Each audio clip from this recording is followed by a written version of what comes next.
Selamat sore Bapak Ibu semuanya. Mohon maaf, hari ini kelihatannya Ibu Nuning tidak bisa hadir lagi karena beliau ada satu kegiatan yang sangat mendesak gitu ya. Jadi kemudian tadi beliau meminta saya kembali untuk membuka sekaligus melakukan pemaparan gitu ya terkait dengan materi. Cuman memang kebetulan agak sedikit bergeser gitu ya karena saya nggak bukan bidang saya untuk materi yang harusnya VAR hari ini. Jadi hari ini kita akan mencoba untuk langsung kepada data panel gitu ya. Jadi harusnya saya di hari Selasa besok gitu, tapi kemudian Bu Nuning meminta saya untuk terkait dengan data panel ini. Nah, oleh karena itu mungkin saya langsung aja kita bicara data panel gitu. Jadi walaupun mungkin agak sedikit agak terputus gitu ya. Jadi kalau kemarin kita masih bicara di terkait time series gitu ya, data-data time series. Nah, kita sedikit langsung meloncat kepada data panel. Nah, mungkin saya langsung mulai aja Bapak Ibu ya, sekalian biar mungkin tidak terlalu menghabiskan waktu Bapak Ibu sekalian ya. Jadi saya langsung share screen saja.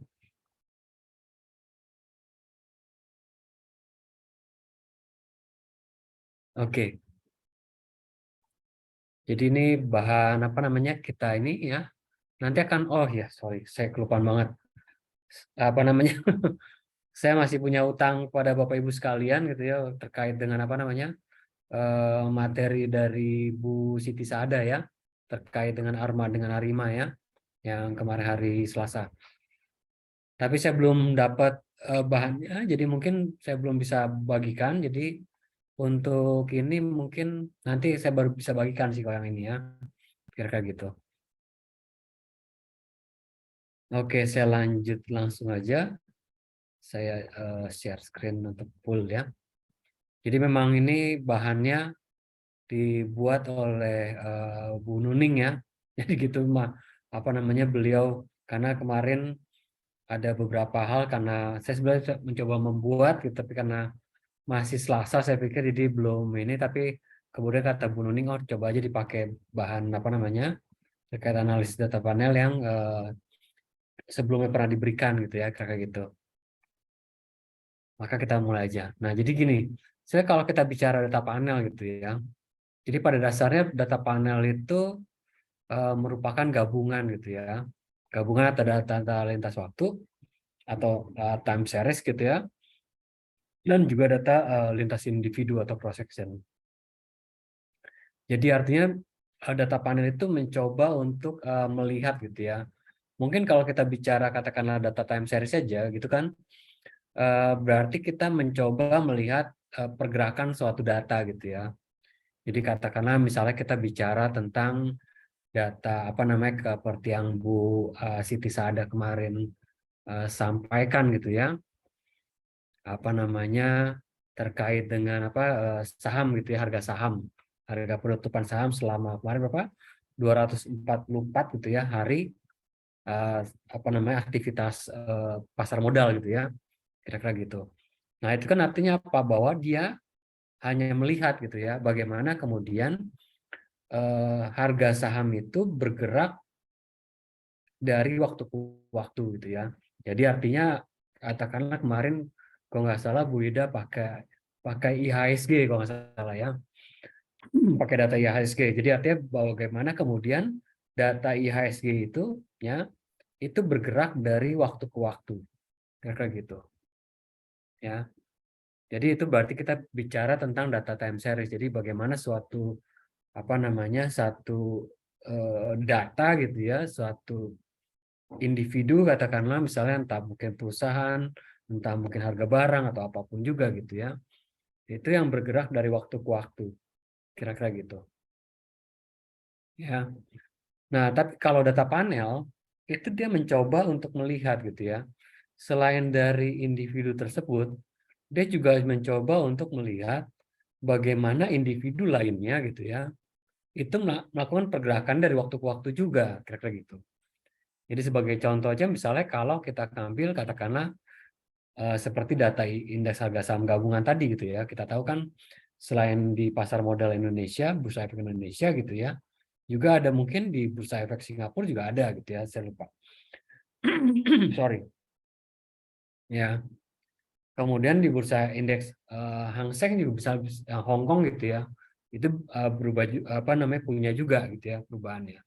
Nah, kalau kita mencoba menggabungkan bagaimana perubahan IHSG, perubahan indeks harga di Singapura, indeks harga saham di Malaysia, indeks harga saham di Hong Kong misalnya, dan kemudian kita pakai waktu ke waktu, dari waktu ke waktu perubahannya, nah itu kita sebut sebagai data panel gitu ya. Jadi kita mencoba menggabungkan antara data yang dari waktu ke waktu dengan data yang apa namanya cross section ini gitu ya. Jadi yang masing-masing ininya gitu ya, individu. Kira-kira gitu ya. Jadi gampangnya mungkin kalau katakanlah misalnya ya, kalau mungkin Bapak Ibu misalnya kalau kita bicara data cross section dulu lah ya. Data cross section misalnya kita nyebar kuesioner misalnya. Ya, ini biasa dilakukan ya, penelitian dengan menggunakan data primer ya. Kita kuesioner, ada kuesioner, kita minta responden, masing-masing responden mengisi gitu ya. Mengisi kuesioner tersebut pada titik waktu tertentu. Nah, itu berarti kita pakai data cross section. Nah, katakanlah kalau misalnya kita kemudian dengan kuesioner yang sama gitu ya, tapi kemudian kita coba apa namanya mencari pada tahun depannya katakanlah bulan depannya gitu misalnya ya dengan individu yang sama gitu ya, maka berarti kita bisa katakan dia sebagai data panel gitu ya, kira-kira gitu ya. Jadi artinya dari data cross section dari individu-individu tadi, mereka mencoba untuk menjawab kuesioner yang sama gitu ya, tapi dengan apa namanya perbedaan waktu gitu ya, waktu yang berbeda. Misalnya satu tahun ini apa namanya pada tahun ini dan kemudian berikutnya pada tahun berikutnya misalnya ya. Nah, itu yang kita sebut sebagai data panel ya. Jadi gabungan antara data lintas waktu time series dan juga data lintas individu ya. Nah, nanti data panel ini ada dua gitu ya. Ada yang sifatnya balance panel ya. Jadi artinya bahwa setiap cross section unitnya gitu ya, setiap individunya nanti tergantung dari satuan analisisnya gitu ya.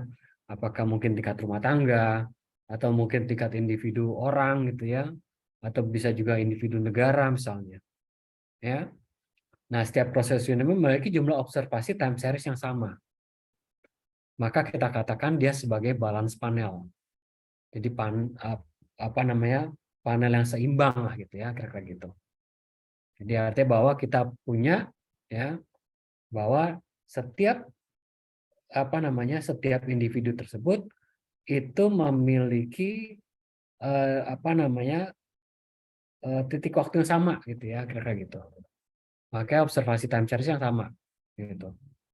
Ya, itu berarti dia balance panel. Ya. Jadi katakanlah kalau pada tahun 1990 kita mengambil 5 negara misalnya, ya. Kemudian pada tahun 1991 kita mengambil 5 negara juga yang sama, ya. Kemudian tahun 92 kita ambil apa namanya 5 negara juga yang sama, kira-kira gitu. Maka kemudian kita sebutnya sebagai balance panel. Jadi setiap cross section unitnya itu memiliki jumlah observasi time series yang sama. Jadi pada setiap titik waktu gitu ya, titik waktu time series tadi itunya sama gitu ya. Titik waktunya sama. Sama-sama di 1990, sama-sama di 1991 gitu ya. Kira-kira gitu. Ya, jadi bukan bukan kepada banyaknya gitu ya. Bukan kepada banyaknya gitu ya. Maksud saya bukan kepada banyaknya itu jadi katakanlah misalnya katakanlah yang apa namanya individu ini gitu katakanlah dari tahun 90 sampai dengan 95, berarti 6 tahun. Kemudian kita pada saat kita mencari yang lain, ternyata adanya cuma dari 93 sampai dengan 98 misalnya, sama-sama 6 tahun kan ya. Nah, tapi itu tidak bisa kita katakan sebagai balance panel gitu ya. Kira-kira gitu. Jadi walaupun jumlahnya sama, tapi harus memastikan bahwa observasi time series-nya juga sama gitu ya. Kira-kira gitu. Jadi bukan hanya sekedar bahwa jumlah time series-nya gitu. Ya. Jadi lebih kepada ininya apa namanya? Titik waktunya. Jadi memang pada titik waktu tersebut individu itu gitu ya. Itu memang diobservasi gitu ya. Kira-kira gitu. Ya. Jadi itu yang kita sebut sebagai balance panel. Jadi artinya mereka memiliki apa ya? Mungkin nanti terkait dengan panjang antara waktu dan lain sebagainya sih gitu ya. Kira-kira gitu. Ya, jadi artinya bahwa memang di dalam apa namanya? Observasi kita itu gitu ya. Itu memang dikatakan apa namanya? Dikatakan dia memang berada pada apa namanya individu-individu tersebut berada pada titik waktu yang sama ya kira-kira gitu. Nah kalau dia kemudian berbeda-beda gitu ya jumlah apa namanya observasinya gitu ya maka kita sebut sebagai unbalanced panel. Jadi sebagai contoh tadi katakanlah misalnya pada tahun 1991 ada 5 negara gitu ya yang bisa kita observasi. Tapi ada saat 5 negara ini kita coba observasi pada tahun 92, nah ternyata di tahun 92 ini nggak semuanya ada gitu misalnya. Katakanlah cuma 4 doang misalnya. Ya, 4 negara aja yang ada misalnya. Ya. Kemudian katakanlah dia apa namanya di tahun lainnya gitu ada 5 negara lagi misalnya. Ya. Jadi artinya nggak lengkap di dalam setiap apa namanya setiap observasi time series-nya tadi gitu ya. Kira-kira gitu. Nah, itu kita sebut sebagai unbalanced panel. Nah, memang nanti kalau secara penghitungannya, ya saya juga nggak tahu sih, karena kalau dari yang saya pelajari sih gitu ya, itu baik balance panel maupun unbalanced panel gitu ya, itunya sama gitu ya, untuk rumus-rumus segala macamnya gitu. Nanti memang apa namanya ini sendiri gitu ya yang akan apa namanya yang akan menghitung gitu ya yang akan menghitung. Nah nanti kalau nggak salah sih dia akan nanti terpengaruh kepada masalah probabilitasnya aja gitu ya kira-kira seperti itu ya jadi balance panel maupun unbalance panel. Nah sorry ini mungkin ada sedikit kekurangan ya. Jadi sebetulnya kalau kita menggabungkan data time series dengan data panel, ya itu sebetulnya bukan hanya sekedar menggabungkan data time series dengan data cross section, itu sebetulnya bukan hanya sekedar menggabungkan aja kalau kita mau menyebut itu sebagai data panel gitu ya. Kenapa? Karena kalau yang kita katakan sebagai data panel, ya itu kita harus memastikan bahwa unit cross section yang kita hitung gitu ya, unit cross section yang kita teliti itu harus kita pastikan bahwa dia sama gitu ya, sama di dalam data time series kita gitu ya, kira-kira gitu.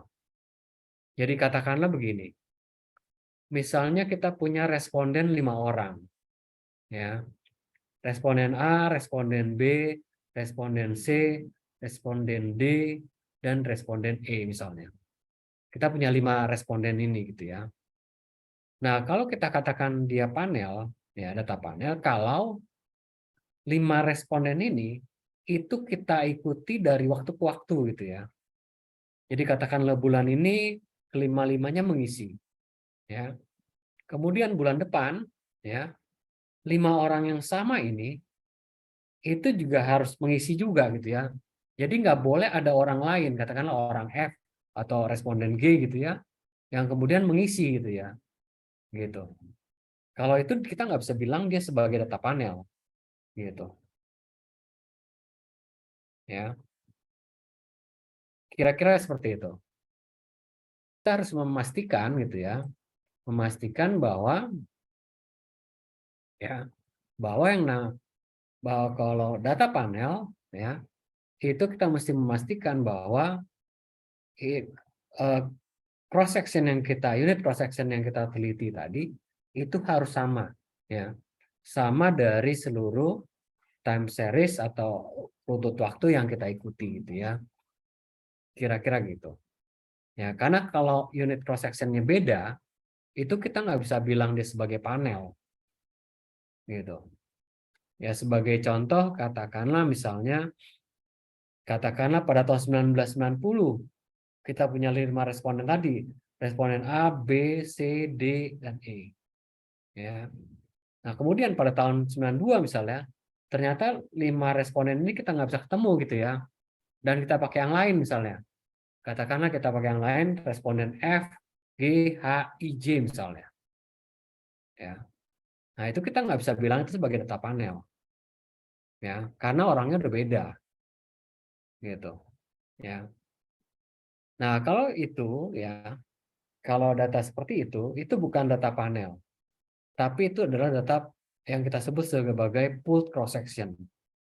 Ya, pooled cross section. Jadi artinya yang data cross section yang kita gabungkan aja gitu ya. Jadi data cross section yang kita gabungkan ya. Jadi kita punya data cross section tahun pertama dari ini gitu ya. Kemudian tahun keduanya seperti ini dari unit cross section yang lain dan lain sebagainya. Ya, kira-kira gitu. Ya. Nah, mungkin nanti kalau ada yang agak bingung gitu ya, nanti bisa langsung aja bicara gitu ya atau ngomong ya, karena saya terus terang ini saya nggak bisa lihat ininya ya, nggak bisa lihat apa namanya ada yang angkat tangan atau apa gitu ya. Karena nih saya cuma bisa melihat ini saya aja gitu ya, kira-kira gitu. Jadi untuk memastikan bahwa memang apa namanya kalau kita bicara data panel kita mesti yakin bahwa memang data yang unit cross section yang kita miliki itu memang kita ikuti dari waktu ke waktu gitu ya, kira-kira gitu. Maka baru kita bisa bilang itu sebagai data cross section. Data panel, sorry. Ya. Tapi kalau kita unit cross section-nya nggak bisa kita jamin bahwa dia adalah yang sama gitu ya, maka kemudian kita sebut dia sebagai data pooled cross section. Ya, pooled jadi digabungkan ya, apa namanya dikelompokkan gitu. Ya. Nah, nanti memang tergantung gitu ya, tergantung dari nanti kalau kita bicara data panel gitu ya, karena bisa jadi untuk data yang sama gitu ya, untuk data yang sama itu dia bisa menjadi data panel atau bisa juga menjadi data yang full cross section gitu ya. Saya ambil contoh misalnya katakanlah data ini, data apa namanya, data Susenas ya, survei sosial ekonomi nasional ya. Survei sosial ekonomi nasional itu adalah data gitu ya yang mencoba menggambarkan apa namanya yang macam-macam datanya gitu ya. Ada masalah pengeluaran konsumsi gitu ya. Jadi ada sampai dia levelnya sampai individu pun ada gitu ya. Sampai ada ininya ya. Individu rumah tangga saya lupa. Ya. Tapi mau saya katakan gini, kalau kita bicara Susenas gitu ya. Kalau kita bicarakan Susenas, Survei Sosial Ekonomi Nasional gitu ya. Maka kalau kita bicara unit analisisnya adalah apa namanya? Kabupaten misalnya, kabupaten gitu ya. Nah, itu kita masih bisa bilang bahwa dia adalah panel gitu ya. Kenapa? Karena yang kita analisis adalah apa namanya? yang kita analisis adalah kabupaten gitu ya, kabupaten. Ya, kabupatennya gitu. Jadi katakanlah Kabupaten Bekasi itu misalnya ya, di data Susenas tahun 2010 ya, itu ada datanya. Dan di 2011 juga ada datanya gitu ya. Terkait dengan bagaimana apa namanya perilaku konsumsi katakanlah rumah tangga di dalam Kabupaten Bekasi tadi gitu ya. Itu ada datanya. Jadi kalau unit analisis kita di tingkat apa namanya kabupaten itu ada. Kita bisa sebut dia sebagai data panel ya. Karena apa? Karena unit analisis kita ada di apa namanya kabupaten, tingkat kabupaten ya. Nah, tapi kalau unit analisis kita itu kita bicara di tingkat rumah tangga ya, kita nggak bisa bilang data panel gitu ya. Kenapa? Karena pada tahun apa namanya pada tahun tersebut itu ya, itu belum tentu rumah tangga yang sama itu yang akan di apa namanya diinikan gitu ya, di survei. Sorry. Ya. Jadi artinya bahwa rumah tangga yang sama tadi rumah tangga yang ada di dalam Kabupaten Bekasi itu bisa jadi berbeda gitu ya. Bisa jadi berbeda bukan rumah tangga yang sama gitu. Ya. Jadi oleh karena itu kalau kita apa namanya kalau kita unit analisis kita adalah tingkat apa namanya rumah tangga household gitu ya, maka kemudian dia bukan menjadi data panel lagi gitu ya. Kalau kita menggunakan data Susenas, karena rumah tangga yang ada di dalam kabupaten masing-masing kabupaten tersebut gitu ya, itu bukan apa namanya bukan rumah tangga yang sama lagi gitu ya, dia sudah berbeda gitu ya, kira-kira gitu. Jadi memang nanti tergantung unit analisisnya gitu ya. Oke, sampai sini ada eh, apa namanya yang mau ditanyakan dulu atau saya bisa langsung aja ya, lanjut aja ya. Oke.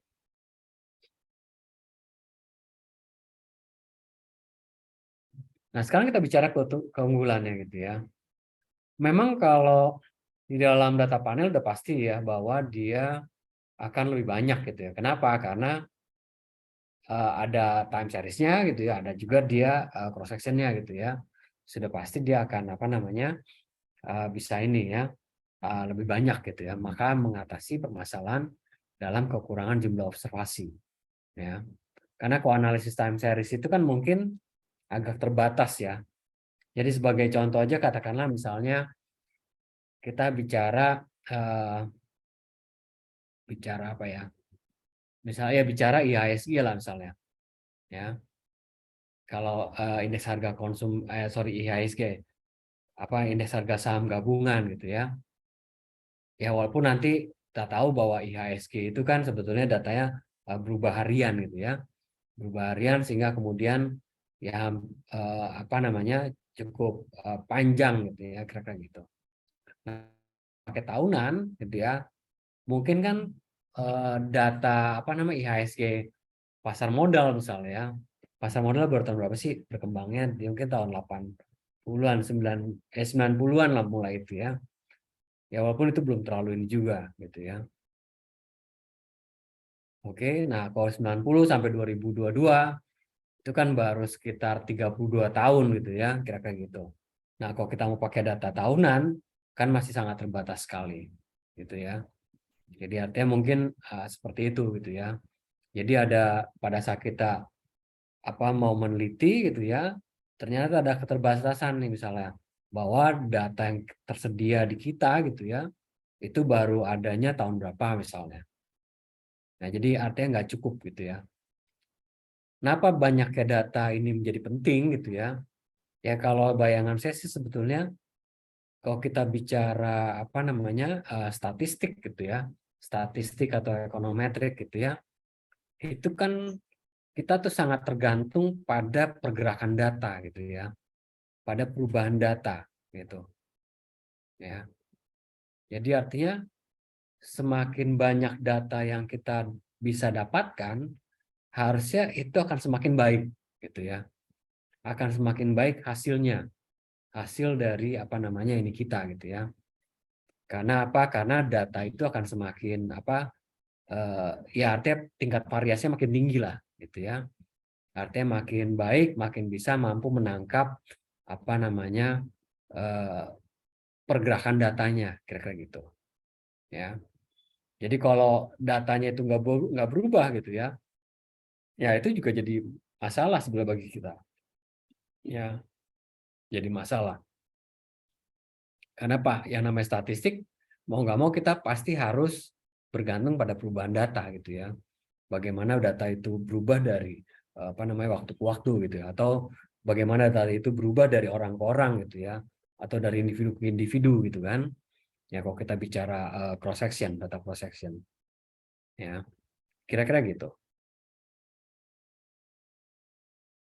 Jadi ini dia salah satu keunggulan dari data panel, ya.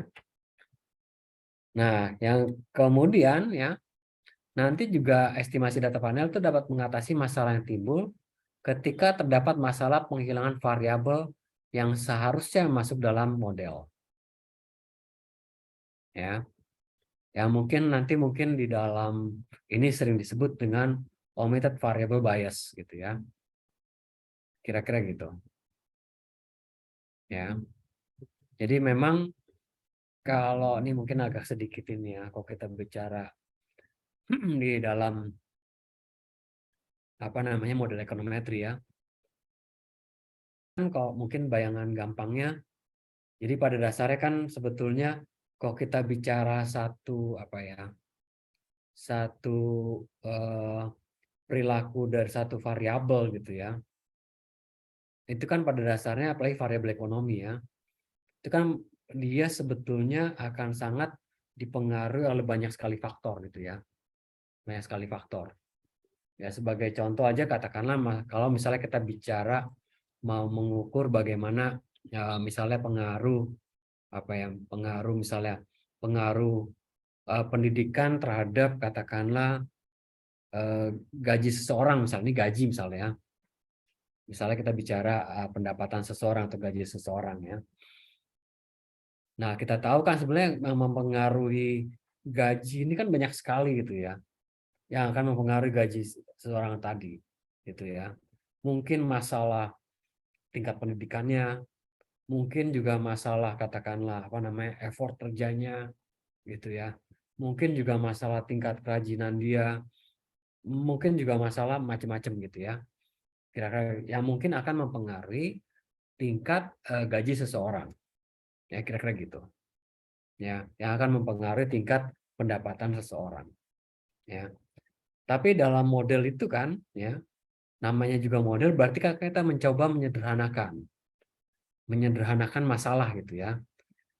Ya, kan kita membentuklah model katakanlah gaji dipengaruhi oleh variabel X1, variabel X2, variabel X3 dan lain sebagainya.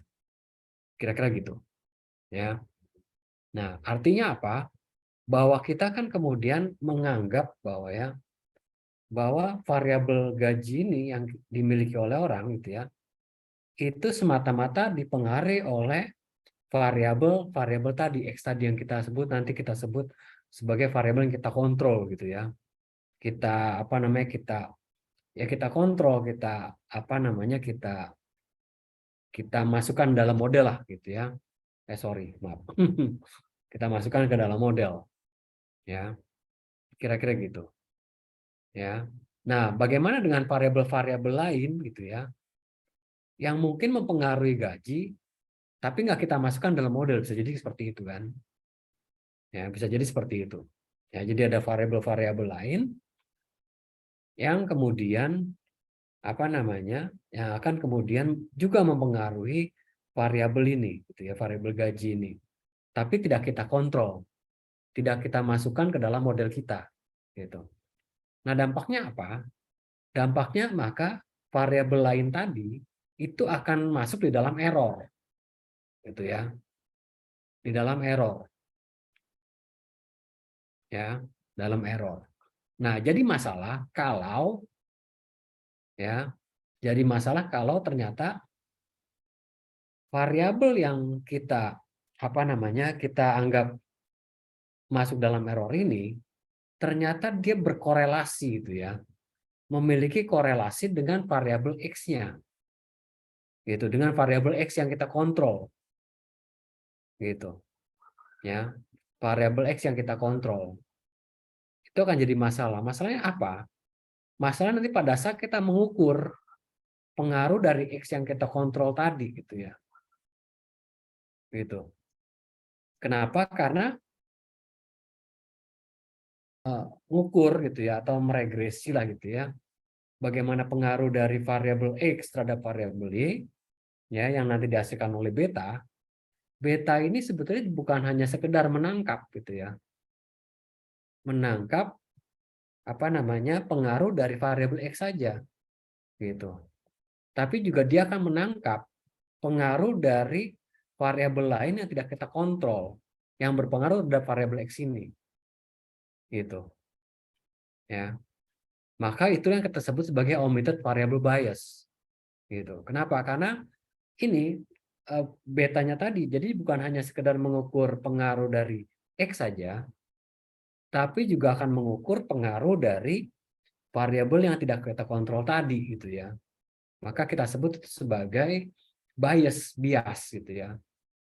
Jadi kalau kemarin ke awal gitu ya, pada saat kita bicara tentang regresi awal gitu ya, kan ada yang blue sifatnya best linear unbiased gitu ya. Nah, unbiased-nya ini gitu yang nggak bisa kita kontrol gitu loh. Kenapa? Karena dari data yang kita tidak kita kontrol tadi ternyata ada hubungan, ada korelasi gitu ya dengan variabel X yang kita kontrol gitu. Kalau nggak ada hubungan sih nggak ada masalah gitu ya. Beta yang dihasilkannya akan tetap tidak bias gitu. Tapi permasalahannya adalah seperti itu kalau dia ada ini. Nah, itu yang nanti kita sering sebut juga nanti yang variabel kita kontrol itu sebagai unobserved heterogeneity gitu ya. Jadi heterogenitas ya yang tidak kita observasi gitu. Ya. Nah, itu dia. Jadi permasalahan itunya dia. Ya, jadi kenapa kita ada variabel penghilangan variabel yang seharusnya masuk ke dalam model tapi tidak kita masukkan. Gitu ya. Itu akan jadi masalah kalau ya variabel yang tidak kita masukkan tadi ternyata dia memiliki kaitan dengan dengan dengan variabel X yang kita kontrol. Ya, jadi ada korelasi antara error dengan X-nya gitu.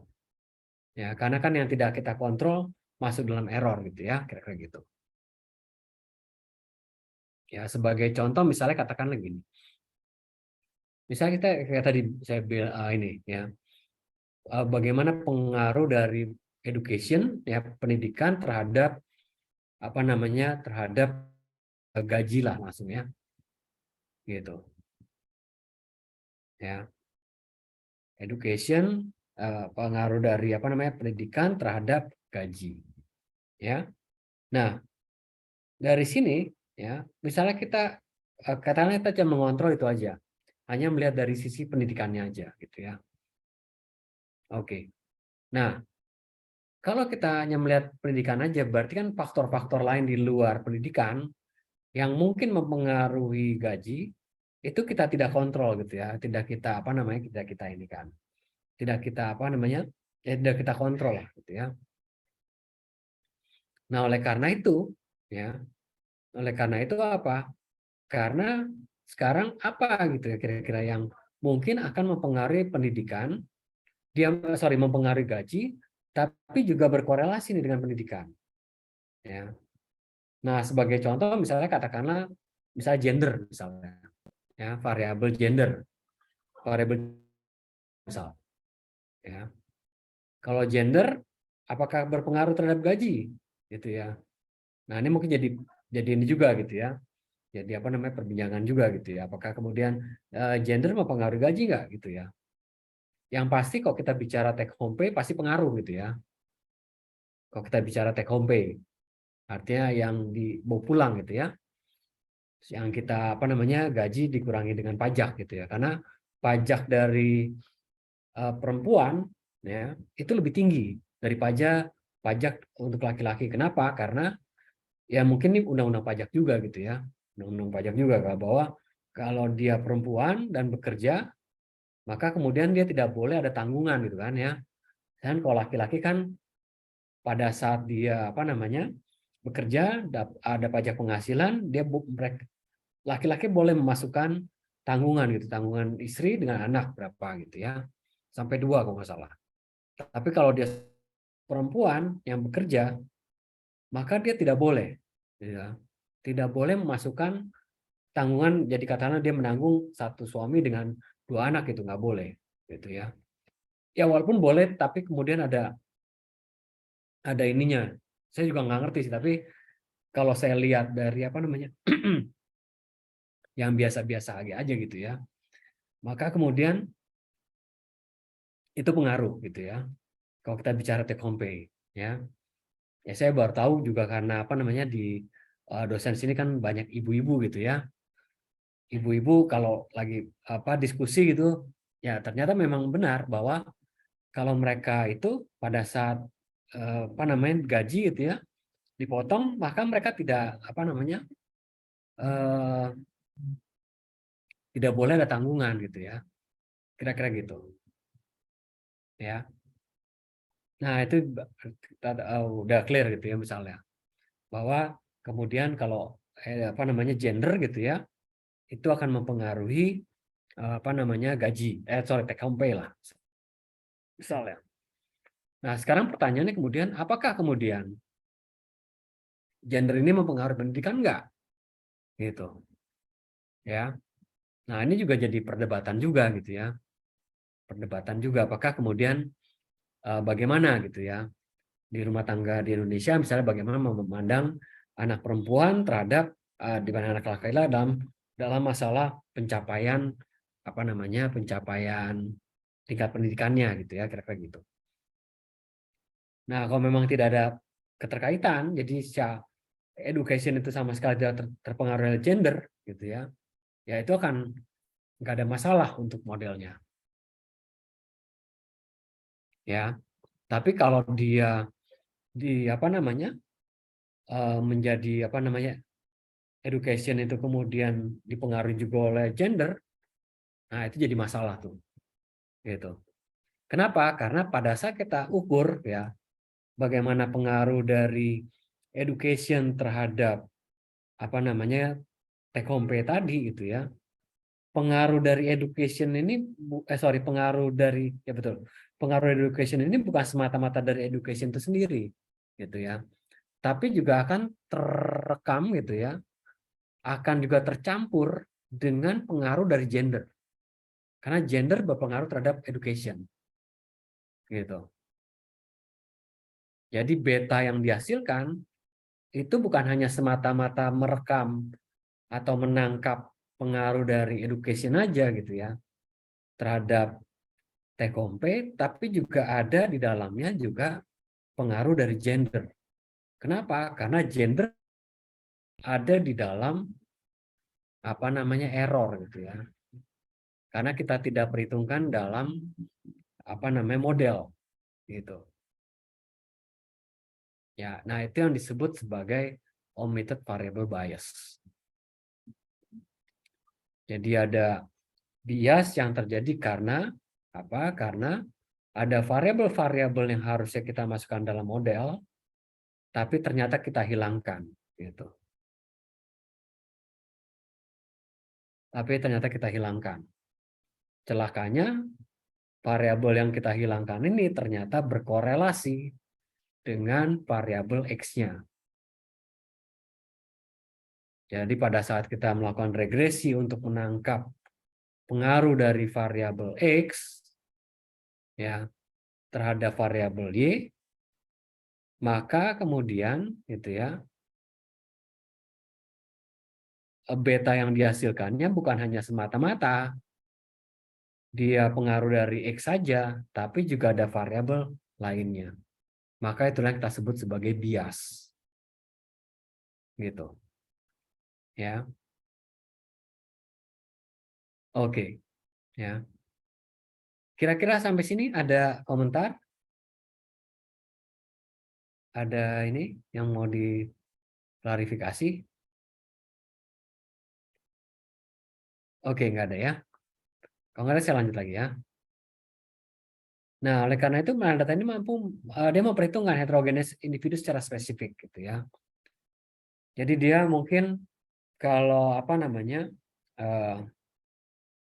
di dalam ininya gitu ya. Jadi ya tadi ada apa namanya ya mungkin ya seperti tadi ya ada apa namanya ada eh, pada saat kita bicara take home pay gitu ya. Nah, ini kan banyak gitu ya. Banyak faktor-faktor yang mempengaruhinya kayak tadi. Sekarang misalnya katakanlah gender gitu ya. Gender nanti kita kontrol juga karena mungkin nanti pengaruh gitu ya. Kemudian education juga gitu ya. Kemudian apalagi lainnya gitu ya. Tapi kan pasti ada sesuatu lagi yang mungkin nggak bisa diukur dengan baik gitu ya. Karena mungkin masalah ketersediaan data gitu ya. Sebagai contoh misalnya katakanlah apa ya? Mungkin ya kalau tingkat IQ gitu itu masih bisa diukur gitu ya. Tapi apa? Tingkat kerajinan, mungkin katakanlah effort kerja dia gitu, sorry etos kerja dia gitu ya. Nah, itu kan variabel-variabel yang sebetulnya berpengaruh terhadap apa gaji gitu atau take home pay, tapi kemudian ini sulit kita mengukurnya gitu ya. Sulit mengukurnya. Nah, oleh karena itu ya, itu yang kita sebut sebagai heterogenitas antar individu. Ya, unobserved heterogeneity tadi. Ya. Jadi yang kita tidak bisa ukur gitu. Ya, unobserved heterogeneity. Ya, yang tidak bisa kita ukur. Ya. Nah, oleh karena itu disitulah maka data panel bisa menyediakan satu apa ya metode lah gitu ya yang bisa mempertimbangkan perbedaan ini gitu. Bisa apa namanya mempertimbangkan unobserved heterogeneity ini. Tapi memang dia kemudian sorry.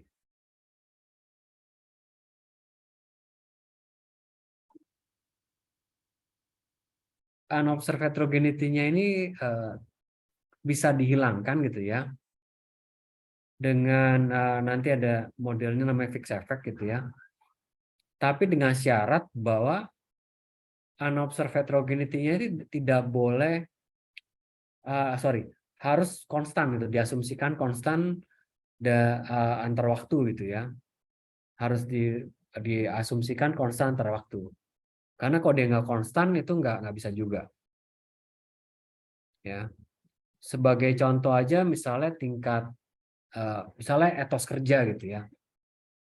Maka kita mesti mengasumsikan bahwa dalam rentang waktu penelitian kita etos kerja orang itu tidak meningkat atau tidak menurun gitu ya. Kira-kira gitu. Jadi etos kerja mereka tetap gitu ya. Tidak mengalami peningkatan atau tidak mengalami penurunan. Gitu. Karena kalau nanti dia apa namanya berbeda gitu ya, mengalami peningkatan atau mengalami penurunan, itu tidak bisa kita hilangkan. Maka kemudian unobserved-nya akan tetap terekam sehingga menyebabkan terjadinya bias gitu ya. Maka ada model lain sebetulnya yang bisa kita gunakan, tapi itu pun juga nggak menjamin bahwa hasilnya akan lebih baik gitu ya, dengan apa namanya instrumental variable gitu. Ya. Tapi ini ya kira-kira bayangannya gitu. Ya. Jadi kita mesti apa namanya memastikan gitu ya bahwa unobserved heterogeneity yang kita apa namanya kita teliti gitu ya, yang kita bayangkan gitu ya, yang mungkin menjadi unobserved heterogeneity tadi itu kita bisa asumsikan dari waktu ke waktu. Ya, asumsikan konstan dari waktu ke waktu. Ya, kira-kira gitu. Unobserved, ya. Nah, oleh karena itu dia bisa membangun data yang lebih kompleks, ya. Memang nanti kalau data panel banyak dipakai untuk, ya, sorry, ya mungkin karena keinian saya juga sih kali ya, ini kalau di Bu Nuning sama Bu Nuning kan lebih banyak bicara di eh, apa namanya, di data time series sebetulnya, tapi kemudian dia untuk beberapa cross section gitu. Jadi cross sectionnya yang lebih sedikit gitu ya, kira-kira gitu. Karena kalau saya banyak kan penelitian saya itu terkait dengan apa namanya, penelitian cross section sebetulnya, ya. Tapi kemudian pakai data yang dari waktu ke waktu gitu ya, kira-kira gitu. Jadi chronic cross section itu bisa ribuan gitu ya, bisa ribuan malah bisa jutaan gitu, ya. Nah, saya balik lagi ya.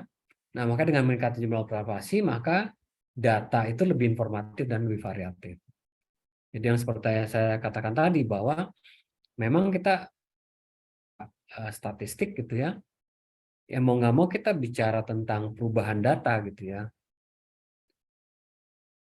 Bagaimana perubahan datanya, karena kalau datanya nggak berubah, ya kita juga nggak bisa apa-apa gitu ya, kira-kira gitu.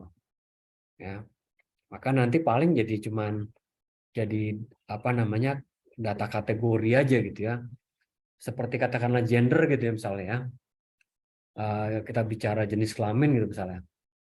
Maka itu kan cuman, ya kalau ini saya nggak tahu sekarang banyak ini, tapi kalau kita bicara apa namanya, penelitian yang biasa kan hanya kemudian laki-laki perempuan gitu ya, kira-kira gitu. Berarti kan yang dua ini aja. Dan biasa dalam konteks dalam rentang waktu berapapun juga, maka kalau dia seorang laki-laki sampai kapanpun dia tetap laki-laki gitu ya.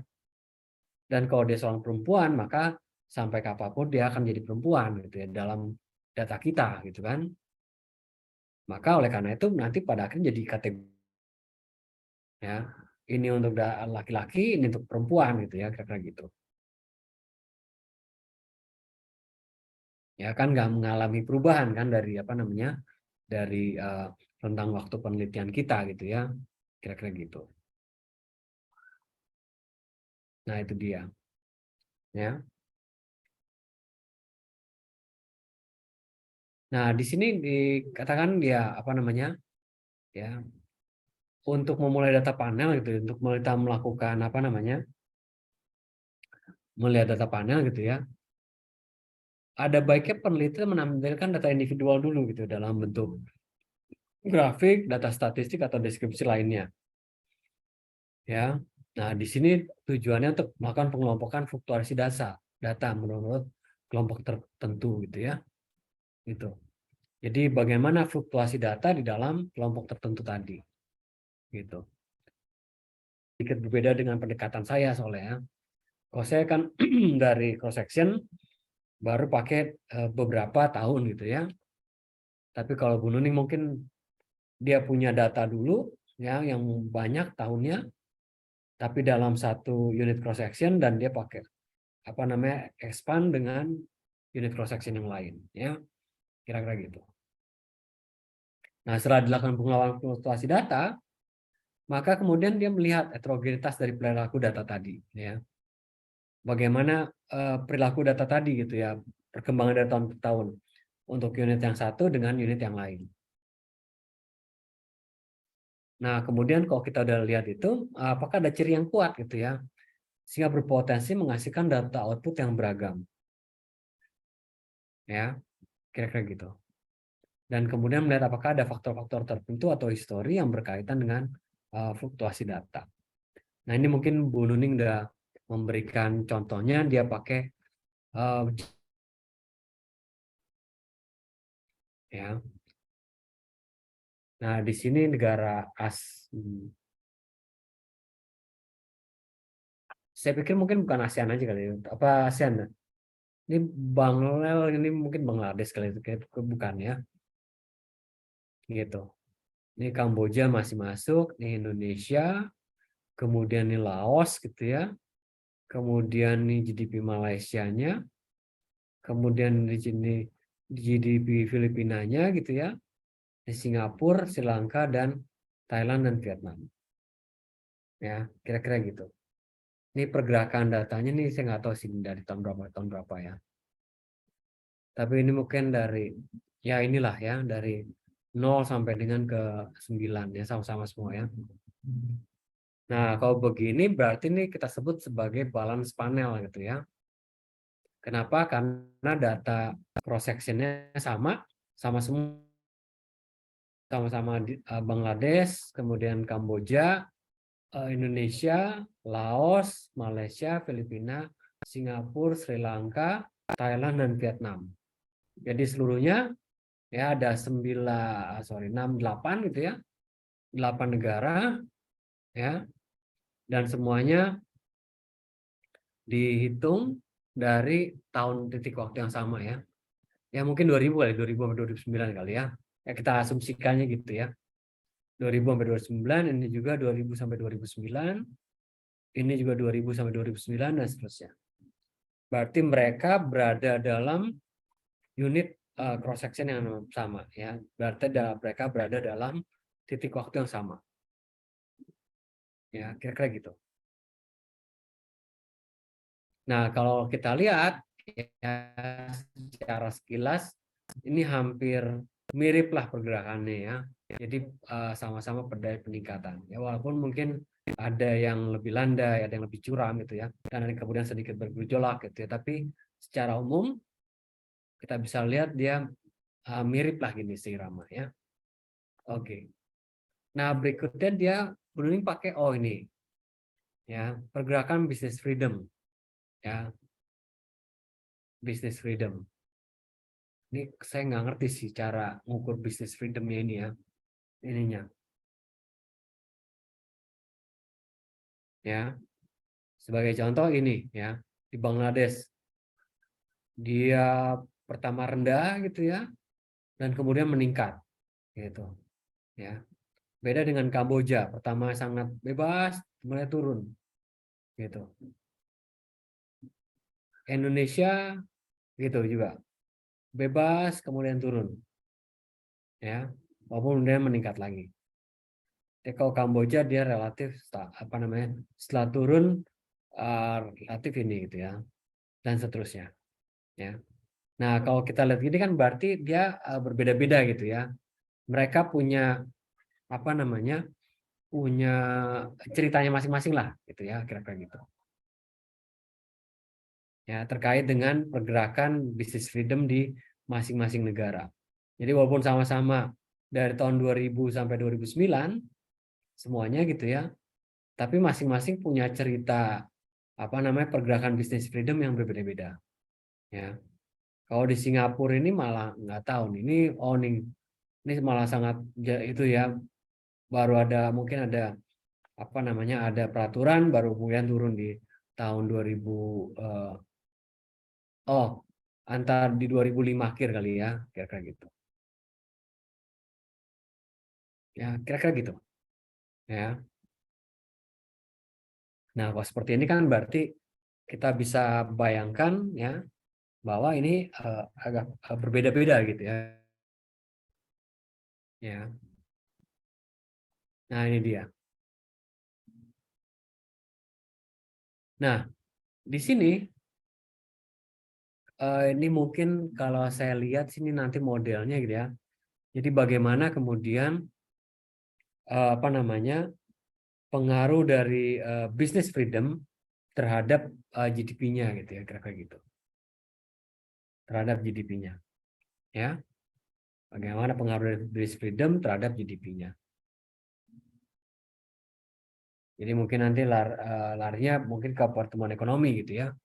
Kira-kira gitu. Apakah kemudian pertanyaannya apakah business freedom akan mendorong pertumbuhan ekonomi atau tidak gitu ya.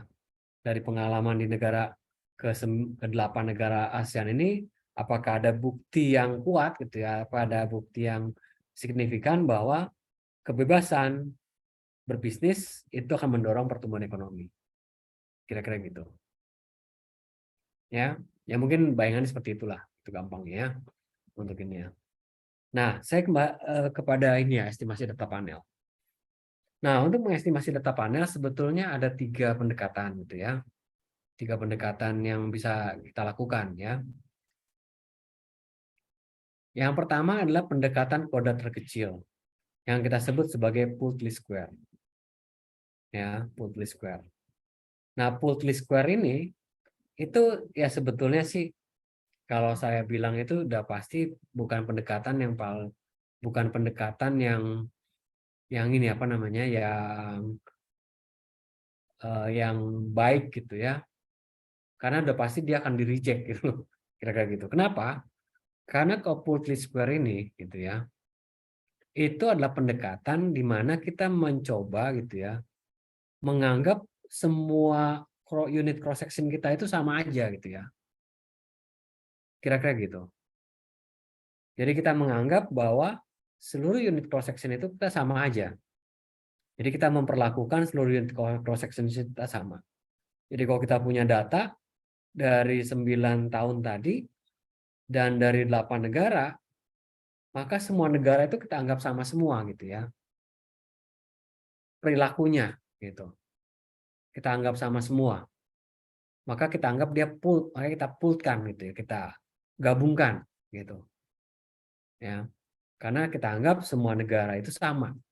Gitu. Jadi bagaimana pengaruh dari pertumbuhan ekonomi terhadap bagaimana pengaruh dari bisnis freedom terhadap pertumbuhan ekonominya itu tidak ada bedanya untuk negara di Indonesia, untuk negara di Singapura, untuk di negara Malaysia dan lain sebagainya. Jadi dianggap pengaruh dari bisnis freedom terhadap apa namanya GDP gitu ya, itu sama untuk seluruh negara. Gitu. Nah, kita di sini dianggap apa? Bahwa yang tadi unobserved heterogeneity tadi, heterogenitas dari individunya jadi nggak ada gitu ya. Jadi artinya bahwa individu di sana itu semuanya homogen gitu. Tidak heterogen gitu ya. Jadi semuanya sama. Nah, kalau kita bicara individu gitu kan, itu hampir nggak mungkin terjadi gitu ya. Kira-kira gitu. Jadi pasti akan ada beda antara satu individu dengan individu lainnya.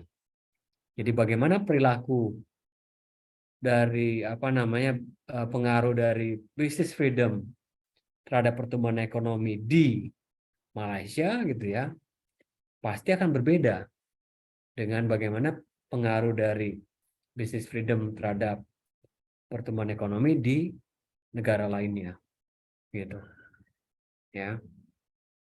Jadi kalau pooled least square itu sebetulnya ya mungkin kenapa tetap dilakukan gitu ya. Kalau dulu sih dosen saya ngomong ya itu yang cara yang paling gampang dulu. Jadi gampangnya tuh eh, kalau kita mau melakukan sesuatu itu kita mencoba dari yang paling gampang dulu gitu ya. Supaya apa? Supaya lebih apa namanya? Lebih banyak bisa kita analisis gitu ya. Maka lebih ini gitu ya. Jadi kita artinya mungkin berangkat dari yang tidak sempurna gitu ya. Kita mencoba memperbaiki. Jadi lebih gampang gitu ya. Karena kita tahu bahwa dia apa namanya nggak baik gitu ya, maka kita mencoba mencari yang lebih baik. Kira-kira gitulah. Ya, gampangnya gitu. Jadi ya mungkin ya biar apa namanya ya biar ini kita meneliti juga lebih ini ya. Jadi kalau kita tahu ada yang kurang baik gitu ya, kita mencoba mencari yang lebih baik. Ada yang makanya kita berangkat dari yang paling mudah dulu gitu ya, paling mudah. Ya, walaupun kita tahu sudah pasti gitu ya, hampir dapat dipastikan kalau kita pakai data panel, hampir dapat dipastikan kalau ini akan bias gitu ya, kira-kira gitu hasilnya. Karena dia apa? Karena dia mengabaikan gitu ya adanya unobserved heterogeneity tadi. Jadi dia mengabaikan heterogenitas antar individu tadi. Ya, dia mengabaikan. Jadi dianggap semua individu unit cross section kita itu homogen, ya sama semua. Gitu. Ya. Itu pendekatan koordinat terkecil, ya. Nah, kemudian yang kedua pendekatan fixed effect model, ya.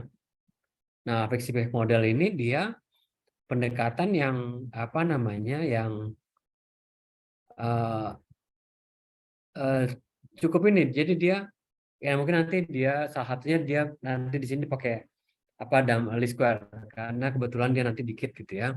Apa namanya unit cross sectionnya cuma 8 gitu ya. Kan unit cross sectionnya 8, kalau kita pakai dummy variabel gitu ya, maka nanti akan ada 7 dummy variabel gitu ya gampang ya. Jadi ada 8 kategori, kemudian maka dummy variabelnya ada 7 gitu ya, kira-kira gitu. Ya. Tapi sebetulnya kalau fixed effect model pada dasarnya dia mencoba gitu ya. Mencoba untuk apa namanya? Menginikan unobserved heterogenitas tadi gitu ya. Ada unobserved heterogenitas tadi gitu ya. Yang kemudian kita inikan. Kita apa namanya? Kita hilangkan gitu ya. Kira-kira gitu. Ya. Jadi kalau kita masuk ke dalam ini saya mohon maaf saya sebenarnya kalau di ini maksudnya pakai coret-coretan itu ya, tapi ini rada ribet ya. Nah, jadi dia pendekatannya seperti apa? Pendekatannya adalah dia mencoba gitu ya untuk memperhitungkan gitu ya, memperhitungkan apa namanya pengaruhnya itu berdasarkan dari apa namanya rata-ratanya gitu ya, kira-kira gitu.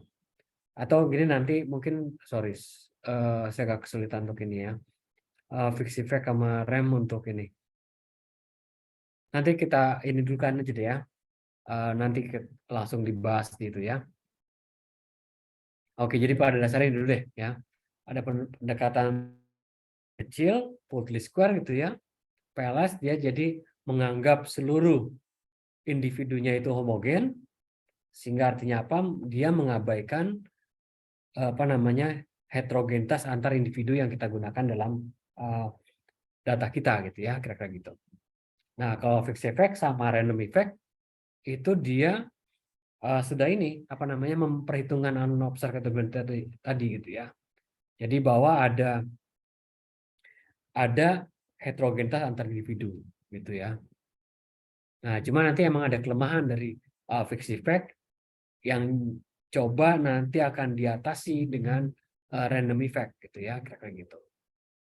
Tapi permasalahan nanti bisa jadi ya bahwa random effect-nya juga nggak bisa mengatasi permasalahan gitu ya. Sehingga mau nggak mau kita mesti menggunakan fixed effect model. Ya, kira-kira gitu. Nah, ini nanti pengembangan dari data panel ya. Nanti ada panel ya biasanya nanti kita menambahkan lag dari variable dependent. Ini kalau dinamis gitu ya, ingat saya berarti dia sebetulnya dasarnya berarti dari apa time series gitu ya, kira-kira gitu. Jadi apa namanya dari time seriesnya. Jadi dengan kata lain time series yang lebih banyak gitu ya, kira-kira gitu. Kemudian panel varx juga dia apa namanya berbasis var gitu ya, varx. Kemudian ECM gitu ya, ini sama juga ya, dan panel simultan. Ya, kira-kira gitu. Oke. Nah, sekarang kita bicara Putley Square ya. Nah, ini common effect model, sebut juga common effect model ya. Nah, tadi. Jadi dia menyusun data ke time series dan cross section, kemudian mengestimasi model dengan mempergunakan metode OLS, ordinary least square. Ya. Nah, ini dia. Maka pendekatan ini mengasumsikan intercept dan slope atau koefisien dianggap sama, baik antara waktu maupun antar individu. Jadi artinya apa? Bahwa dia mengabaikan adanya heterogenitas antar individu itu. Gitu. Ya, jadi artinya seluruh individu yang dalam data yang kita punya itu kita anggap sama, kita anggap homogen, gitu. Maka dia mempunyai intercept dan juga mempunyai slope yang sama, kira-kira gitu. Ya, maka nanti model persamaan regresinya seperti ini. Ya, jadi kalau kita lihat di sini kan YIT gitu ya. Y-nya variabel apa kok tadi GDP mungkin pertumbuhan GDP ya. Kalau S-nya business freedom gitu ya, kira-kira gitu. Jadi pada saat kita mau melihat bagaimana pengaruh dari business freedom terhadap apa namanya GDP, katakanlah di negara I, maka dia sama aja gitu ya, beta juga besarnya. Baik di negara Indonesia, baik di negara Malaysia, baik di negara Bangladesh gitu ya, maka pengaruhnya akan tetap sama, yaitu beta ini. Kira-kira gitu. Ya, jadi artinya apa? Bahwa dia mengasumsikan bahwa individu di dalam cross section tadi adalah homogen, gitu, sama aja gitu ya. Kira-kira gitu. Itu yang kita sebut sebagai pooled least square. Ya. Nah, dia juga interceptnya sama gitu ya, alfa 1, alfa 2, alfa 3. Ini, ya. Oke.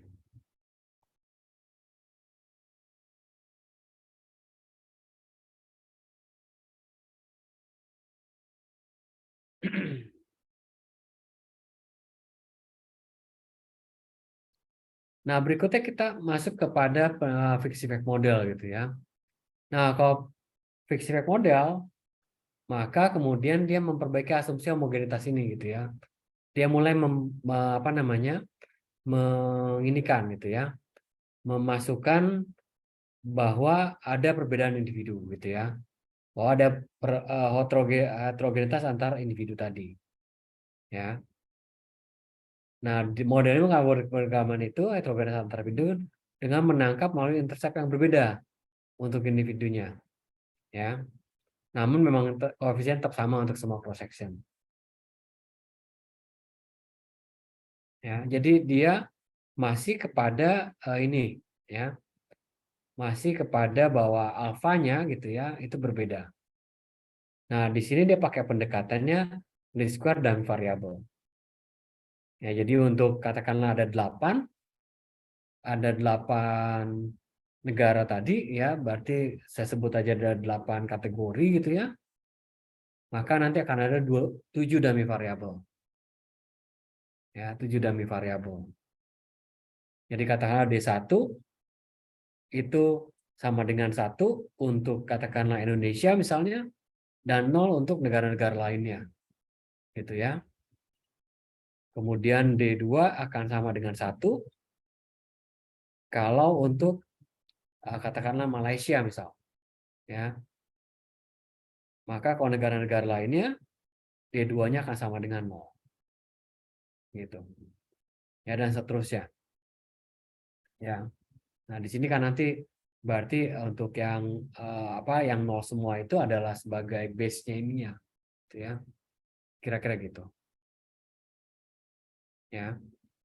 Nah, tapi masalahnya kalau di dalam apa namanya kita melakukan penghitungan gitu ya, biasanya mungkin ini khususnya kalau kita memiliki cross section yang banyak, memiliki unit cross section yang banyak, katakanlah kalau sampai ribuan misal unit cross sectionnya gitu ya,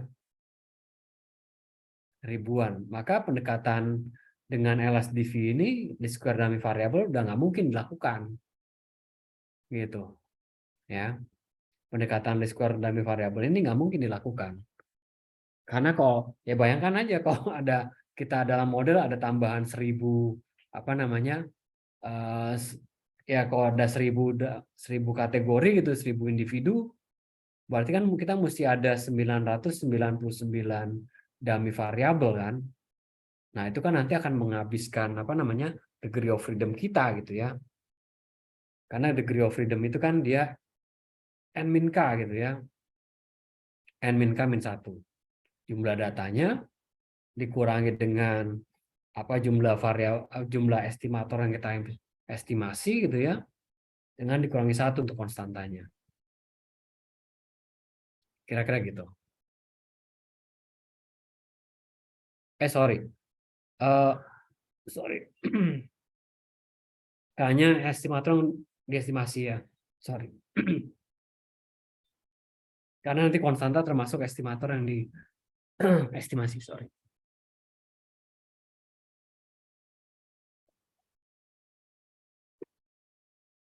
Ya, kira-kira gitu. Ya. Jadi pendekatan LSDV ini bisa dilakukan kalau ini sedikit gitu ya. Kalau sedikit unit cross sectionnya. Tapi kalau unit cross sectionnya banyak gitu ya. Nah, itu udah pasti dia nggak bisa pakai itu. Ya. Pendekatan LSDV ini.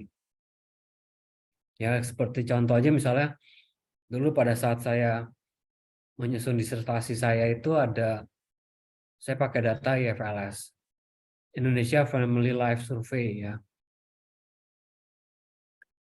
Itu saya datanya data individu anak gitu ya, itu sampai berapa? 11.000 nggak salah. Ya, kira-kira gitu. Ya. Jadi bisa dibayangkan gitu ya kalau misalnya dia pakai LSDV ini gitu ya. Kira-kira gitu. Ya, nah, tapi bagaimana kemudian Fixed Effect itu dia mengestimasinya gitu ya. Nah, dia mencoba untuk melihat perubahan gitu ya. Perubahan dari satu nilai apa namanya? Nilai X-nya gitu ya dengannya. Gitu. Jadi selama observasi rata-ratanya berapa ya. Nah, kemudian dari situ dia mencoba melihat perubahannya gitu ya. Jadi artinya perubahan Y dari rata-ratanya itu dipengaruhi oleh perubahan di X dari rata itu berapa gitu ya, kira-kira gitu.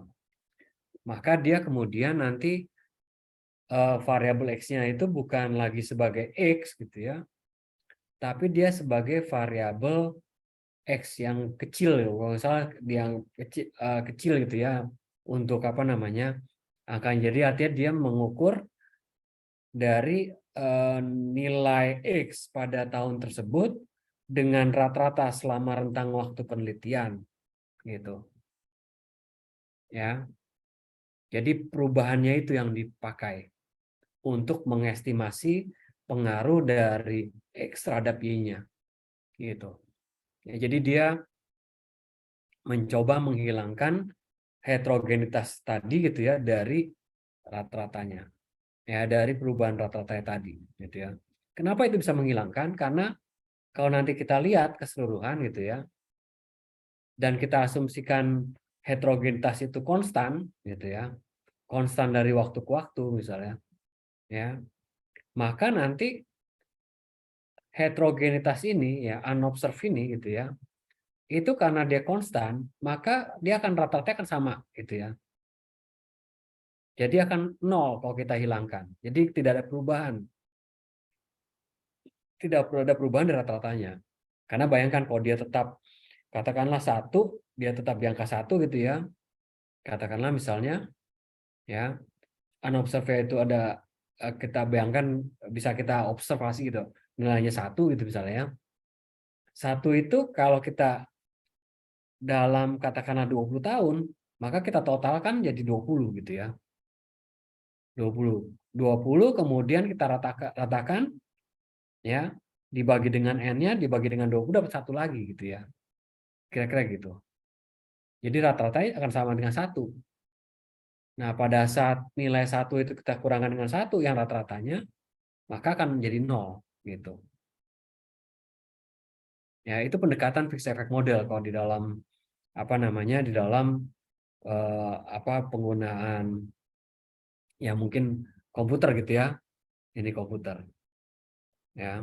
Jadi dia udah nggak pakai dummy variabel lagi gitu. Ya. Jadi dia akan mengukur perubahan apa namanya, mengukur bagaimana pengaruh dari X terhadap Y-nya berdasarkan perubahan dari X dari rata-ratanya. Gitu. Kenapa akan bisa menghilangkan unobserved heterogeneity ini?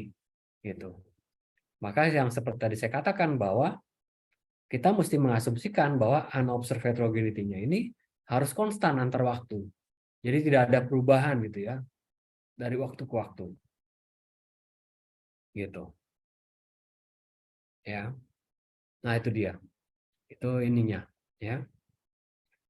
Nah, permasalahannya apa kalau kita menggunakan fixed effect model ini?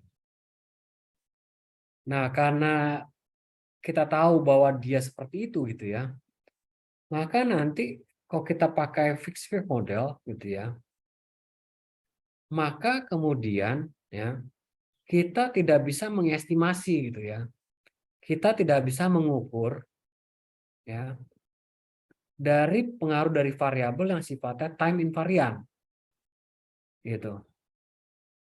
Jadi kita tidak bisa mengukur bagaimana pengaruh dari variabel yang sifatnya time invariant gitu ya. Sebagai contoh katakanlah tadi misalnya gender kita bicara ya. Nah, kalau kita mau mengukur pengaruh dari gender terhadap take home pay misalnya tadi, kalau kita pakai fixed effect model nggak bakalan tertangkap ya, karena nama gender akan dia dari waktu ke waktu akan sama gitu ya, selama periode penelitian kita dia akan tetap gitu ya. Kalau dari awalnya dia perempuan ya sampai akhir periode pun dia perempuan gitu ya, pada awalnya dia laki-laki sampai akhir periode pun dia laki-laki. Nah, fixed effect model tidak mampu untuk menangkap pengaruh dari gender ini terhadap variabel y-nya gitu ya, kira-kira gitu ya. Nah, inilah yang kemudian apa namanya di apa coba di apa namanya di ini kan gitu ya. Profesor ini saya ini dulu ya dengan random effect model gitu ya. Kira-kira gitu. Kira-kira gitu. Nah, ini yang coba di apa namanya diatasi dengan random effect model ya. Nah, bagaimana dia mencoba mengatasinya? Dia dengan memperhitungkan error dari cross section time series-nya, kira-kira gitu. Jadi nanti apa namanya komponen ini kan IT, sorry ini maaf harusnya dia ada Y-nya ya, alfa B XIT plus EIT gitu ya. Nah nanti EIT ini akan ada dibagi tiga ini gitu ya, di mana UI ini adalah komponen cross section errornya gitu ya. Ini mungkin yang kita sebut sebagai nanti apa namanya tadi unobserved heterogeneity tadi gitu ya, yang sifatnya konstan.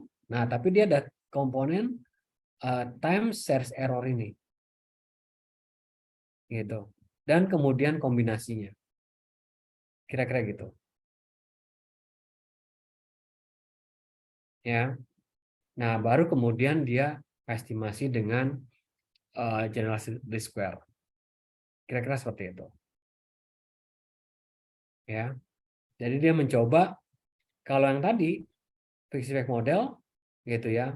EIT ini UI-nya aja yang dihitungkan. Ya. Kira-kira gitu. Jadi di sini dia diasumsikan bahwa ini sama gitu ya. Kira-kira gitu. Jadi UI-nya itu yang sama.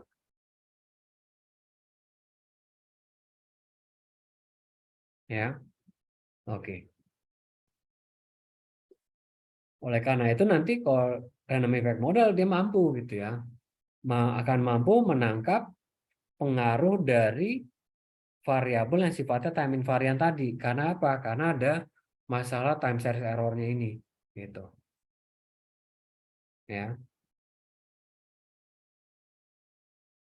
masalah time series error-nya ini, itu.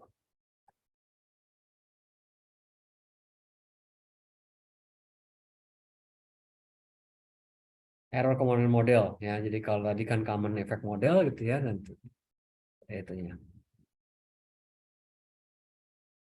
Konstanta individu dan konstanta global ya. Estimasi parameter akan lebih efisien. Nah, sekarang mungkin saya sedikit ya, yang list dan variabel kita dia. Oh, ini contohnya beda. Saya pikir tadi pakai yang itu ya.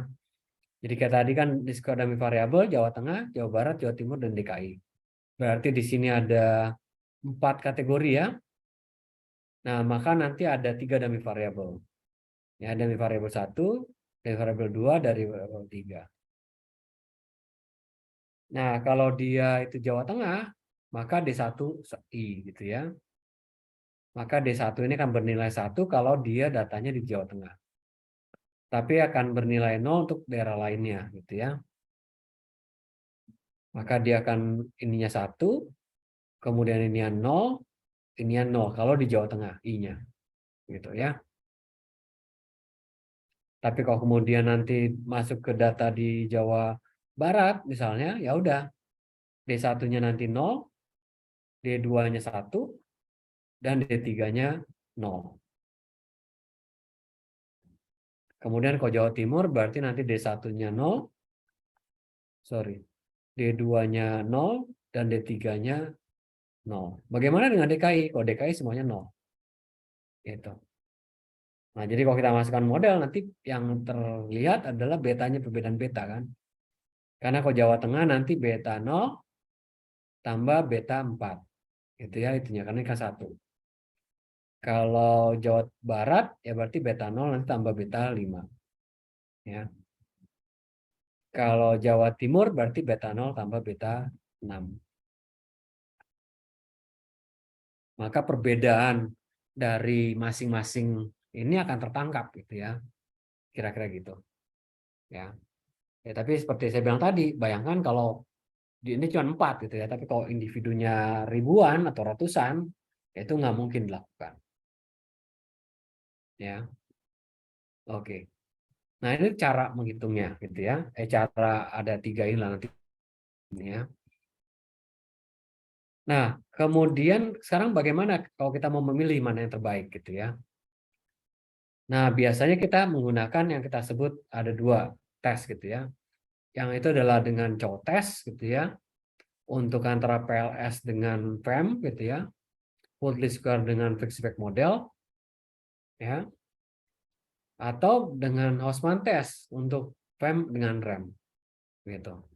Nah, biasanya cow test ini sih kita gunakan ya buat ini aja, buat apa namanya? Buat ya sebagai exercise gitu ya. Sebagai exercise untuk apa namanya? Karena udah hampir bisa dipastikan bahwa apa namanya? Antara FEM dengan PLS itu pasti FEM. Ya tinggal masalah kan pertanyaannya apakah antar individu itu ada homogen atau enggak gitu kan pertanyaannya. Ya hampir nggak mungkin bahwa dia homogen kan gitu ya. Kira-kira gitu. Tapi tetap kita mesti tes gitu. Ya. Nah, kalau FEM dengan RAM ini kita pakai Houseman test. Ya, jadi yang seperti saya bilang, ada kelemahan dari FEM gitu ya, bahwa dia tidak mampu untuk menangkap variabel yang sifatnya time invariant. Gitu. Ya, oleh karena kita bisa menggunakan RAM. Nah, masalahnya kemudian ya, kalau ternyata apa namanya terjadi perbedaan gitu ya antara FEM dengan RAM gitu ya, apakah perbedaan itu signifikan atau enggak gitu ya. Karena sebetulnya pada dasarnya yang paling bersih gitu ya, yang paling clean untuk betanya, paling best gitu, paling efisien gitu ya. Untuk betanya itu adalah FEM, fixed effect model gitu ya. Karena dia memang benar-benar bisa apa namanya bisa mengukur gitu ya ada pengaruh dari variabel tersebut terhadap variabel y-nya gitu ya. Kira-kira gitu. Ya, itu yang paling kalau di dalam ekonometri itu sering disebut paling clean gitu ya, paling bersih. Kira-kira gitu. Ya, paling bersih. Ya, paling bersih gitu. Ya. Nah, itu memang fixed effect model gitu ya. Nah, cuma karena ada kelemahan dari fixed effect model ini bahwa dia tidak bisa menangkap gitu ya pengaruh dari variabel yang sifatnya time invariant, maka muncullah random effect model gitu ya.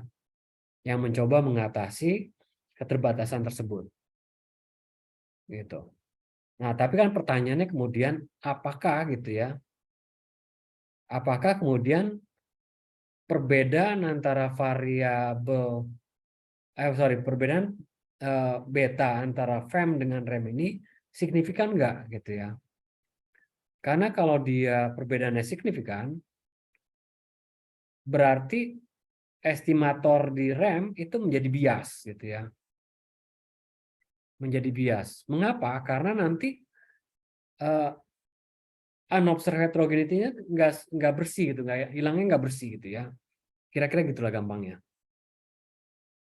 Ya. Maka kita mau nggak mau terpaksa menggunakan fixed effect model. Kira-kira gitu. Ya. Kira-kira seperti itu. Mau nggak mau kita menggunakan fixed effect model. Nah, tapi kemudian kita mesti tes gitu ya. Dengan Hausmann tes. Apakah kemudian perbedaannya signifikan nggak? Karena kalau perbedaannya nggak signifikan, oh berarti kita bisa pakai RAM. Gitu ya. Tapi kalau kita perbedaan signifikan, ya mau nggak mau kita mesti pakai FM. Dengan demikian kita mengabaikan variabel yang sifatnya time invariant tadi, gitu.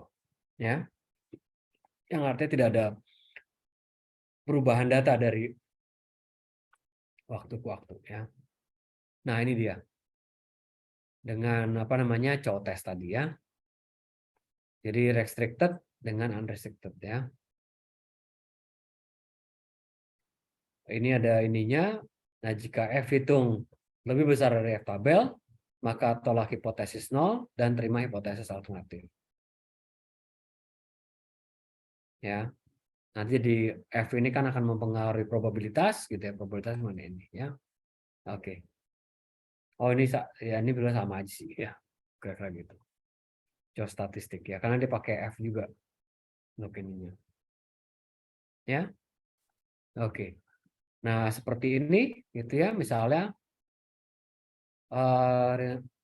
diperoleh seperti probabilitasnya 0 gitu ya. Nah, ini kan berarti dia akan sangat apa namanya ini? Ya berarti dengan demikian p-value-nya lebih kecil dari alfa sehingga maka tolak hipotesis 0. Jadi artinya apa? Bahwa ada heterogenitas antar individu yang kita gunakan di dalam penelitian kita gitu ya.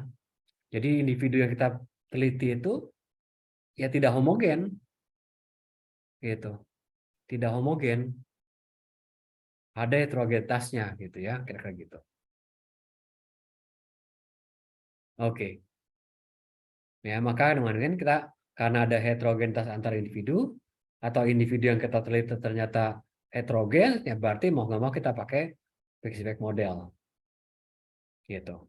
Nah, tinggal masalah kemudian apakah fixed effect model atau random effect model yang kita gunakan, gitu ya. Nah, kalau dengan Hausmann test tadi, gitu ya, makanya saya bilang gitu ya, kalau dia hipotesis nolnya yang diterima, ya berarti kan tidak ada. Jadi ya tadi saya bilang bahwa sebetulnya Hausmann test ini dia mencoba untuk menguji gitu ya, apakah ada perbedaan yang signifikan antara random effect model dengan fixed effect model. Jadi yang diuji betanya sama dia. Jadi beta yang dihasilkannya, apakah ada perbedaan beta dari fixed effect model dengan beta dari random effect model berbeda nggak secara signifikan? Gitu. Nah, kalau dia berbeda secara signifikan, ya mau nggak mau kita mesti pakai fixed effect model gitu ya. Kenapa? Karena berarti model beta yang dihasilkan oleh REM itu dia nggak clean gitu, nggak bersih lah gampangnya. Ya. Jadi ada unobserved heterogeneity juga yang gitu ya, yang mempengaruhi di dalam betanya tersebut gitu. Ya, gampangnya sih begitu. Jadi makanya mau nggak mau kalau beta yang kita uji tadi REM itu ternyata dia berbeda secara signifikan, ya mau nggak mau kita mesti pakai FEM, mesti pakai fixed effect model gitu ya. Itu dia.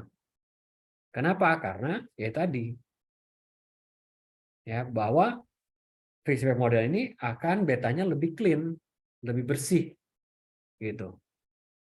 Lebih apa namanya? Lebih efisien lah gitu ya. Lebih efisien. Kira-kira gitu. Ya, tapi kalau misalnya ya ternyata beta yang dihasilkan FEM dengan beta yang dihasilkan REM itu tidak berbeda secara signifikan, ya maka kita bisa pakai REM.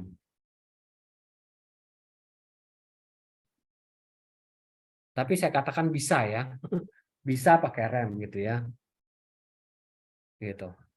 Kenapa? Karena dalam model kita nanti tidak ada variabel yang sifatnya time invariant, sebenarnya pengujian Houseman test nggak perlu gitu ya, karena sudah pasti FEM aja. Karena apa? Karena dari seluruh variabel yang kita gunakan, variabel yang kita gunakan sudah mampu untuk melihat pengaruh terhadap variabel Y-nya gitu. Ya, tapi yang kalau mau lakukan nggak apa-apa juga gitu ya, gitu. Karena secara ini sih apa namanya, secara itu ya dia akan lebih bersih gitu ya, FEM ini, fixed effect model. Karena dia akan mampu untuk menghilangkan unobserved heterogeneity tadi. Tapi memang syaratnya bahwa unobserved-nya itu harus bersifat time invariant gitu ya. Jadi nggak berubah. Misal seperti etos kerja misal. Ya etos kerjanya tidak mengalami perubahan gitu ya. Kira-kira gitu. Ya. Masalah kalau misalnya katakanlah etos kerjanya berubah misalnya. Nah, itu juga perlu apa namanya? Perlu nggak bisa dengan menggunakan FEM. Pasti bias juga gitu ya. Kira-kira seperti itu. Ya. Nah, tapi di sini kemudian dikatakan membunuh ya. Nanti perlu dipertimbangkan juga ya, bila T-nya besar, T-nya ini artinya time series-nya gitu ya. Banyak, sedangkan N-nya kecil, maka hasil FEM tidak jauh berbeda. Namun biasanya model yang dipilih adalah FEM. Gitu. Ya. Tapi kalau nanti N-nya besar, sementara T-nya kecil gitu ya, maka REM lebih baik digunakan. Memang nanti kebanyakan sih ya tadi, kalau N-nya besar gitu kayak tadi kan, berarti apa? Individunya jadi banyak gitu ya, kira-kira gitu. Nah, kalau di dalamnya ada time series, variabel yang sifatnya time invariant ya, ya sudah gitu ya. Itu akan apa namanya? Akan mau nggak mau kita mesti pakai rem. Kecuali kalau nanti ternyata dengan Houseman test kita apa namanya betanya yang dihasilkannya berbeda secara signifikan ya. Nah, kita nggak bisa menggunakan rem. Kira-kira gitu. Ya, mau nggak mau kita akan itu. Oke, ini sebagai contoh ya. Nah, di sini ya Houseman test gitu. Probabilitasnya 0,3925 berarti lebih besar daripada alfa. Gitu kan ya. Maka berarti terima hipotesis 0. Artinya model yang dipakai adalah random variable. Jadi artinya antara beta yang dihasilkan dengan fixed effect dan beta yang dihasilkan dengan random effect itu tidak berbeda secara signifikan. Gitu. Ya. Maka kita bisa menggunakan random effect model. Gitu. Oh, ini dia ininya ya. Nanti untuk apa ini ya? Penyusunan data. Nah, memang kalau nanti kita bicara di apa namanya di data panel, kita mesti pakai identifier gitu ya istilahnya. Apa namanya untuk membedakan mana yang jadi data cross section, mana yang menjadi data time series-nya gitu ya kira-kira gitu. Maka kalau di dalam Evius itu dia dipakai dengan tanda underscore. Jadi pada saat kita bikin apa namanya ininya kita pakai underscore gitu ya kira-kira gitu. Oh, ini udah. Oke. Oh, udah jam 5 lewat. Sorry ya, Mbak. Sampai sini ada pertanyaan dulu? Oke.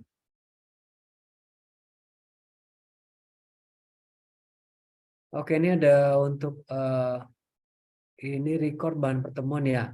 Untuk yang sekarang nanti akan saya berikan di sini ya, di chat ini.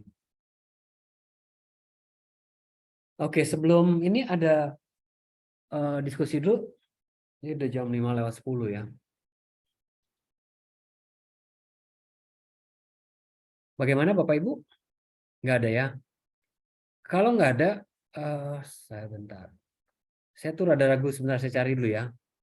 Ini takutnya saya pusing. Saya tuh kelupaan apa namanya untuk ininya. Apa eViews-nya ya.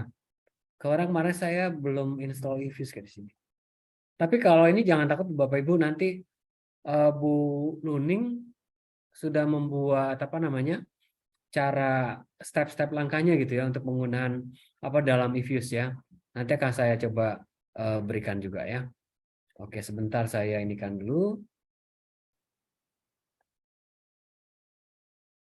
Ini bahan yang hari ini ya.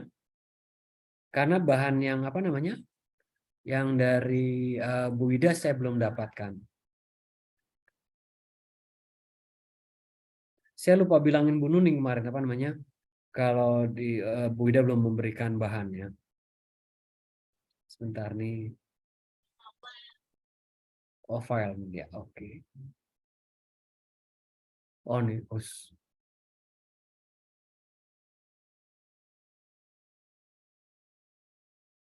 analisis data panel.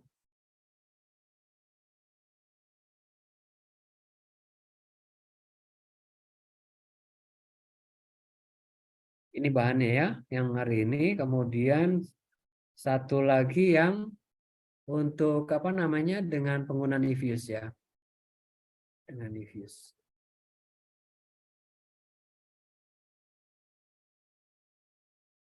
Nah itu bahannya.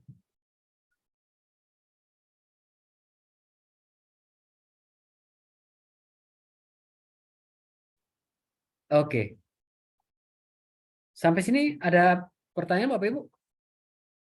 Ada yang mau didiskusikan?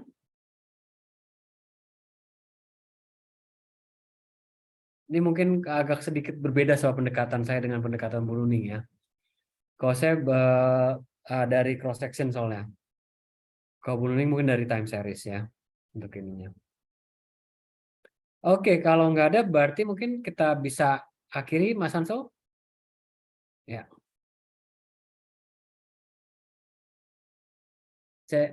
oke, ya. Oke, kalau begitu perlu foto atau gimana? Nggak perlu ya, udah ya. Oke, kalau nggak perlu ya berarti oke. Oke, Bapak Ibu semuanya, terima kasih atas kebersamaan kita pada sore hari ini. Mohon maaf gitu ya kalau misalnya dalam penyampaian saya ada yang sedikit membingungkan atau mungkin nanti bisa pelan-pelan gitu ya di dalam apa namanya untuk memahami dari apa data panel ini gitu ya, kira-kira seperti itu. Dan juga mohon maaf juga dari Bu Nuning karena beliau ada satu kegiatan yang apa namanya tidak bisa ditinggalkan, jadi terpaksa tidak ada yang menemani saya gitu jadinya. Jadi mungkin mohon maaf juga, mungkin karena itu juga. Oke, kalau begitu dengan demikian saya bisa akhiri sekian. Terima kasih pada semuanya. Salam sehat selalu, salam juga buat keluarga di rumah. Ya, oke, makasih Bapak Ibu semua.